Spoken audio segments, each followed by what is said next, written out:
শোনো আপুরা, জামাইকে কখনো এটা বলতে যাবে না যে তুমি আমাকে সময় দাও না। তোমারে এত নীতি কথা শুনিয়ে দিবে, এত উপদেশ, এত হাদিস, এত আজেরা পেঁচাল পাইরে দিবে যে তোমার মনে হইবে ওই যে বেড়ায় কথা কইতো না, ওইটাই ভালো ছিল। হ্যালো এভরিওয়ান, আসসালামু আলাইকুম। বছরের দ্বিতীয় দিনে আমি বেশ কিছু পছন্দনীয় রান্না করে নিয়েছিলাম বাসায়। সেই রান্নাটাই আমি আপনাদের সাথে শেয়ার করছি। প্রথমত এখানে আমি মুরগি নিয়েছিলাম, মুরগিটাকে ফ্রাই করে নিয়েছি রোস্ট করার জন্য।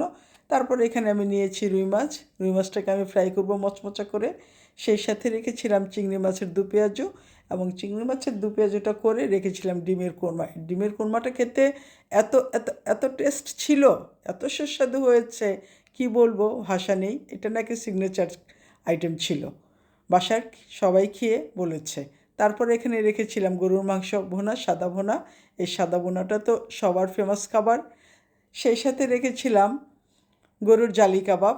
জালি কাবাবটা করার শেষে আমি এখানে কিছু পোলাও করে নিয়েছি। তারপর তো দুধে ভরপুর সেই সামাই, উফ, মুখে স্বাদ লেগেই থাকবে এই সামাইটা। এই সামাইটা আমি প্রায় বাসায় রান্না করে থাকি। আমার বাচ্চাদের অসম্ভব পছন্দনীয় এই সামাইটা, সবাই পছন্দ করে খায়।